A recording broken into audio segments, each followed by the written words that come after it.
Hello, welcome back to my channel. If you're new, my name is Alex. I am going to be talking about all of the things that I do and use to prevent wrinkles. So let's just get into it. I'm gonna give you a deep zoom of the face so you can see what we got going on here. I am 34, by the way. 34 years old. Under eyes. Okay, this is the face. This is the face. Deep zoom of the face. I recently mentioned in one of my videos that I was kind of like, I feel like every other year, I'm like, should I get Botox? Like, should I look into Botox? And I'll like do some research and then I just end up never doing it. For the record, I have never had Botox. I did have under eye filler for 2 years. What year is it? Many years ago at this point. What year did I get it dissolved? 2022?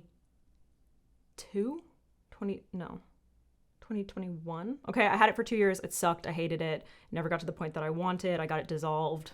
That's the stuff that I have had done like cosmetically, you know?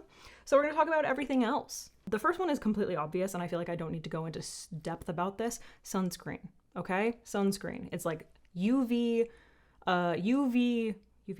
damage is the like #1 killer of collagen, which is what helps to prevent things like wrinkles. It plumps up your skin. It keeps it youthful. It prevents it from looking crepey. It prevents fine lines, fine wrinkles, okay? My favorite is the Haru Haru Wonder Black Rice SPF 50. This is fabulous. I love it so much. I will link, I have a shop by category of all my favorite sunscreens, why I like them, chemical versus mineral for different skin types, and I will link that if you are, you know, not like me or if you just don't like this. But this is hands down my fave. I've talked about it a million times, so I'm not gonna go into it, but I love it so much. And while I'm on the topic of sunscreen, I just wanted to mention that for lips, I use the Hello Sunday, the one for your lips, broad spectrum SPF 50. So this is a lip balm that is SPF 50. It is a chemical SPF. And you know, it's a chemical SPF, so like don't be licking your lips or whatever, but it's flavored with strawberry, so it doesn't smell horribly like sunscreen. But this is the best one that I've been able to find that is SPF 50. Usually they're like 35 tops. Wanted to get that out of the way because I feel like SPF, so important. We should all be wearing it every single day.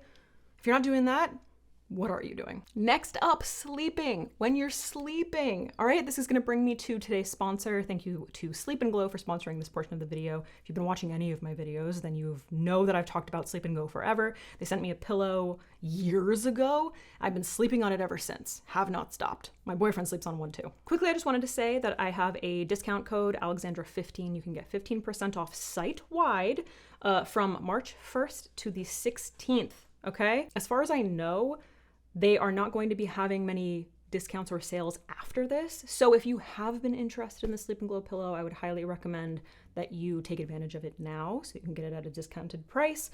I know a lot of you always comment that like you have one and you love it so much. So just wanted to mention that, Alexandra 15. If you are not familiar with the Sleep and Glow Omnia pillow, this is what I sleep on every single night. It's fabulous. There's this little divot right here that your face just kind of nestles into to prevent things like under eye lines, smile lines, forehead creases, any line that can form on your face from being mushed into your pillow, especially if you're a side sleeper.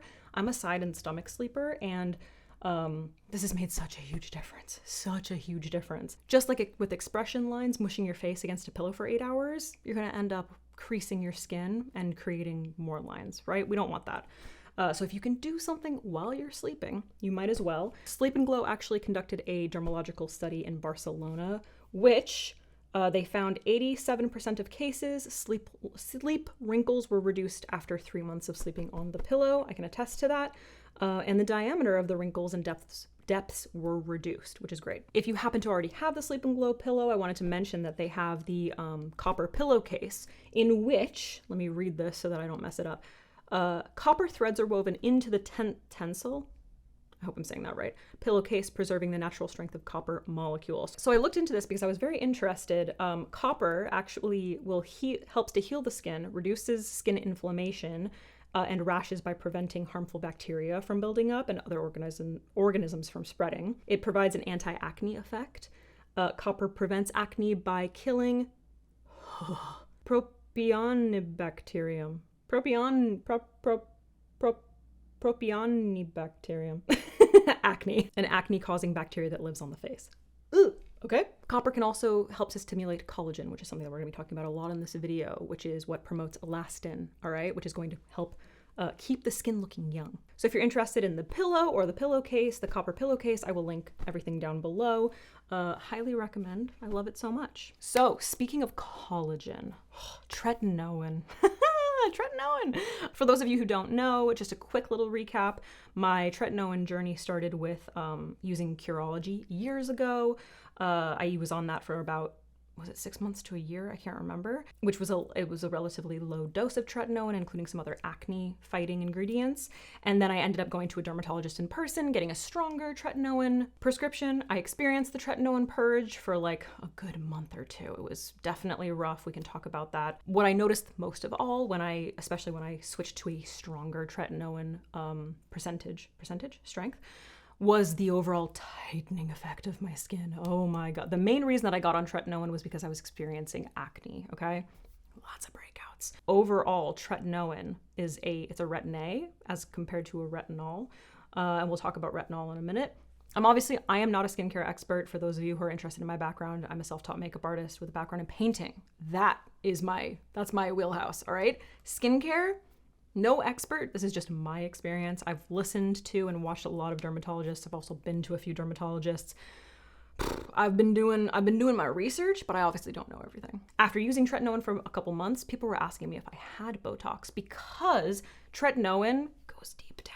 All right, and it stimulates collagen, and one of the reasons that you experience the tretinoin purge is because it's going real deep, and it's bringing all the gross stuff up, all right? But it's also promoting collagen production, which is why people were asking me if I got Botox, because it just like strengthened, it increased my collagen production, and it just tightened up my skin. It was amazing. Like still, I'm just like flown. I was gonna say blown away and floored at the same time. I'm blown away by the difference in my skin since I started using it. My tretinoin prescription recently expired, and I didn't realize it, and I was like, oh, I should probably get rid of this. So I'm actually going to be going to a new dermatologist because I didn't really like my last one. I'm going to a new one, so I'll keep you updated on that. Right now I'm using a retinol from Medicate, which is one of my favorite brands. They're expensive, but most of the products that I've used from them I've really loved, so just saying. This is the Medicate Crystal Retinol 20, which is much higher. They have, which is really nice, they have like a series of retinol, and you can start with like the lowest percentage and kind of work your way up, which is really great. This is a stable retinol night serum, okay? My percentage of tretinoin was 0.05, which is quite high, and if you've been following my channel, then you know it was basically impossible for me to use it more than 3 nights a week. One of the things that I want to talk to my new dermatologist about is reducing the strength of my tretinoin so that I can get on a more regular regimen, like so that I can be using it more regularly instead of just 3 nights a week. So anyway, in the meantime, I am using this, which it's not quite as strong as my tretinoin, and so I've seen quite the reduction in irritation, which has been fantastic. Again, it is very expensive, and it's like bright orange, which is really annoying. So when it comes to my Sleep and Glow pillow, most of the time I sleep on a black silk pillowcase because this will just stain the hell out of my pillowcases, which is really annoying. But it's a really great formula. You do not want to sleep on retinol. You can start with a retinol and kind of build your way up, but I highly recommend that everybody be using some kind of a retinol. That being said, the tretinoin purge is real, in my opinion. I think it's like a myth. I feel like I remember reading that, but it's real in my mind. I definitely experienced it. Lots of flakiness, lots of dryness, lots of breakouts. My skin got so much worse before it got better, and then it was amazing, okay? One of the ways that you can help to combat this is using a very, very like heavy moisturizer to help keep in that moisture. For me, the thing that worked the best were ceramides. I first tried this Skin Fix Barrier Triple Lipid Peptide Cream, which was great, but they changed the formula. And from what I've heard from a lot of people, I haven't tried the new formula yet, but a lot of people say it's just not as moisturizing. So that's something to keep in mind. Some of my other faves are, this is the Medicate Advanced Night Ceramide Cream. This is what I'm using currently with my Tretinoin. Fabulous. Again, it's expensive. Not a cheap brand, but it's really great. And then I also really like the Paula's Choice Barrier Repair Advanced Moisturizer, which is with tripeptides and ceramides. Really great. And just like a little bit more accessible. Actually, if you have any ceramide moisturizers that you love that are more affordable, please let me know in the comments down below. Share with the rest of us, because I feel like I'm always looking for something that's a little bit more affordable. Speaking of peptides, I'm also using peptides. Right now I'm using the one from the Super Peptide Serum from Good Molecules, formulated with tripeptides to target fine lines, wrinkles, and dullness. I don't know enough about peptides. I know there are different kinds of peptides. Some of them are just like, I don't know. And then some of them actually target the muscle, similar to Botox, and helps to like relax the muscle, but it's like a certain kind of peptide. So I'm still sort of like experimenting with peptides right now, but Good Molecules is a great brand. It's very affordable. So I've been using this, and I don't know, I like the serum. It's a good serum, so just wanted to throw that in there. Next, I want to talk about vitamin C, which is another product that can help to increase collagen production. So this is something that I've really been trying to focus on, is just like protecting my collagen, increasing collagen production, doing all of the things that are going to maintain my collagen as I get older. One of you actually got in my head, because I had always had a difficult time with vitamin C, and I'd always heard that people who have acne prone skin will just break out from vitamin C. And so I just kind of accepted that, like, okay, I can't use a stronger vitamin C serum, so I'm just going to use like the gentle ones. I was using the one from Beauty of Chosun to just basically like brighten, to help like fade dark spots, things like that. And I really liked it because it seemed like a nice serum. It's very gentle. It didn't irritate my skin. One of you commented and was like, yeah, but like it's going to brighten, but it's not going to help increase collagen production. And I was like, yeah, but I have that from my Tretinoin. And then I started thinking like, yeah, but I'm not really doing anything during the day to help to like promote collagen production. Maybe I should be using a stronger vitamin C. And I went down like a Google rabbit hole, but I was reluctant because I was like, yeah, but I've always like broken out from vitamin C serums. They've always ended up breaking me out. And then I was like, wait a minute, hold on. Remember the Tretinoin purge? If it's improving collagen production and it's going down and it's working into the deep layers of the skin, is there such thing as a vitamin C purge? So then I was like, I mean, I think I Googled, and like maybe some people said no and other people said yes, and I was like, screw it, I'm just gonna like give this a shot. So I ended up picking up the prequel. I've been holding this for so long, like not talking about it.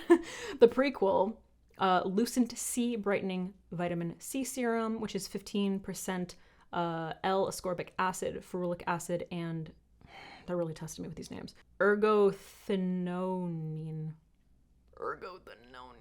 I don't know. pH. I like that she just like includes this. I really don't know enough about it, but it's pH 0.32 plus minus. This is from Dr. Sam Ellis Roth's. Wait, Dr. Sam Ellis Roth. I think it's just, where did Roth come from? This is from Dr. Sam Ellis's brand, Prequel. Which, if you are also looking for cleansers that are going to be gentle when you're using Tretinoin or acne products for the first time, the Prequel Cleanser is something that is so fabulous. Love, also a recommendation from you guys. So thank you for introducing me to this brand. So I started using this every day. I went in full force. I was like, screw it, I'm just gonna do it. And it says to use like a few pumps, face and neck kind of thing, before all the other stuff, and obviously finish with sunscreen. And so that's how I did it. I did it every single morning, and I was like, I'm just going to go in full force. And if I start to experience like breakouts, I'm going to soldier through. I'm just going to think, purge. This is a purge. Let's just soldier through. And it made me break out. It did. For like 3 solid weeks, I was breaking out. I was also experiencing a little bit of flakiness. You guys might remember, around my nose, around my what is this called? My upper eyelid, especially around my, like all of the, sensitive areas, like around my eyes, around my nose, and around my mouth. But after that, week 4, things started to calm down, started to go away. And now I'm using this every single day in the morning, and I'm not breaking out like that. Okay, so I'm very happy with that. I had to get through the purge, and ever since then, I also feel like I've seen a reduction in lines. There was a moment there when I was reducing the amount of tretinoin that I was using. I wasn't using the vitamin C, where I was really considering Botox because I was like, I feel like I'm really seeing these lines like stick around, and I don't want that. But I do feel like I have seen quite an improvement. It's subtle enough. It's not going to be as intense as if you get Botox and it totally smooths out your forehead and prevents you from moving it, but it's really fabulous, and it's also doing something amazing for my skin in the long run, which is promoting collagen production. We want to protect our collagen, right? This has become like one of my favorite products. It's very liquidy. It layers really nicely underneath the rest of my skincare, underneath makeup. It's great. I really love it. So I would highly recommend this, or some kind of a vitamin C serum that works for you. Something that I still use to this day are my CO patches. These are silicone face patches that I like to use in the evenings. I actually ran out of my under eye and smile line one, so I need to get more. This is the forehead one. Basically what these are, if you are new to them or if you haven't heard of them, they are reusable sticky silicone patches that you put on at night. These are great for preventing expression lines in your sleep. This is why I got them, because I have anxiety. I noticed that I make a lot of expressions in my sleep, and I was waking up in the morning and I was having like deep lines here from like wrinkling my forehead or like doing this, and I wanted to stop that, which is why I started using these. These are really great because they're gentle, okay? It's silicone, it's not tape. They are expensive. I will say they are expensive. So that's just something to keep in mind. I have them on like auto renew on Amazon. They just keep coming because I think I started using these around the same time that I started using the pillow and also the tretinoin when I started getting into skincare, and I haven't stopped since. Like I just saw such a huge difference in my skin with these, and they're great. So I will always use them. They're non-toxic, hypoallergenic, and they say that you can use them up to 10 times. I am able to use them way more than that. Just make sure that you are cleaning them with some kind of like a grease cutting like dish soap. That's what I use, like the Dawn one, and they last for sure. They're great. They don't go on over skincare very well. What I do is I usually shower away before I go to bed. I apply my skincare. I do this on nights when I'm not using my tretinoin. You do not want to put anything on top of your tretinoin because it is just going to trap it, and it can just cause irritation. I use this on the nights when I've like used a salicylic acid cleanser and I'm just putting on hydration. Then right before bed, I will take a little like a little piece of toilet paper, wet it, and just kind of like wipe off whatever's on my skin in the areas where I'm going to put this. And then once it's dry, put that on. Sticks perfectly while I sleep. They don't come off. Yeah, that's how I do it. So I think the thing that this has been the most helpful for has been my frown lines, for sure. Like I feel like I've seen the biggest difference with this. Hello? Another thing I use while I'm sleeping is the Slip Silk Contour Eye Mask. My window, we have like a blind thing that doesn't really like block out the light. I need it to be dark to sleep really well. So I do sleep with this. Bro, you should see me when I go to bed. I have so much stuff on my face. It's crazy. I do use this, it's got a contour. So it's I don't know if you can see it, but it's like plush here, and then it's kind of like cut out here, so it protects your eyelashes, protects around your eyes, so it's not like mushing your face. Again, try not to mush the face. So I use this in conjunction with these when I do use them, and the pillow to help prevent lines when I'm sleeping. I did want to mention quickly that I am like experimenting with Japanese face tape, which is basically medical tape, but like way more gentle. It does work well over skincare, not tretinoin still. Don't use it over your retinols or anything like that. If you leave on like an exfoliant also at night, do not place it on top of that. So I don't know. I don't have like a fully formed opinion of this yet, but I just wanted to mention I'm experimenting with it. Additionally, I have recently started trying red light therapy again. If you've been following my channel for a while, I used a red light mask many years ago that was sent to me. I just didn't know. I didn't know anything about it. I knew nothing about it, okay? I think I was overusing it. I also had no idea what the strength of the mask was. I don't even remember what the brand was, okay? This time I'm going into it with much more information. I'm doing a lot more research about it. I don't want to talk about it because it's just so new. Right now I'm only using it like 3 times a week. Sometimes like twice a week. So I'm easing my way into it, but I am using it like, yeah, 2 to 3 times a week on clean skin in the morning before my skincare. And then I will go in with my like vitamin C, my peptide, my moisturizer, sunscreen. So those are all the things that I do, that I use to prevent wrinkles. I have been very happy with the state of my skin. I feel overall that the overall tone, which is fantastic, I do feel that all of the collagen producing, collagen protecting ingredients that I am using are doing their job. I like that my face still has movement. I can make facial expressions. I'm not afraid of lines. I don't want to completely prevent them because I want to look like a human as I age. I don't want to look like a smooth alien, no offense. That being said, my relationship with the possibility of Botox evolves. Like, it's constant, it's fluid, it's constantly evolving. Maybe I'll do it someday. Maybe I will. I have a feeling if I do, I'm going to keep it real minimal and probably not do it super consistently. But yeah, I haven't done it so far, and I wanted to share with you, if you're someone who doesn't want to do stuff like that, all the things that I do that to me feel reasonable that have actually made a difference in my skin. I hope this was helpful. I hope you enjoyed. If you did, please thumbs up. Leave me a comment if you have any questions, or if you just wanna subscribe. You can become a member of my channel if you want to help support my channel. Turn on notifications so you know when I upload. And I got other videos for you if you want to check them out. Yeah, dude. Thank you again to Sleep and Glow for sponsoring a portion of this video. If you are interested, and I highly recommend, all that stuff will be linked down below, along with all the other products that I talked about. That's it. I'll see ya.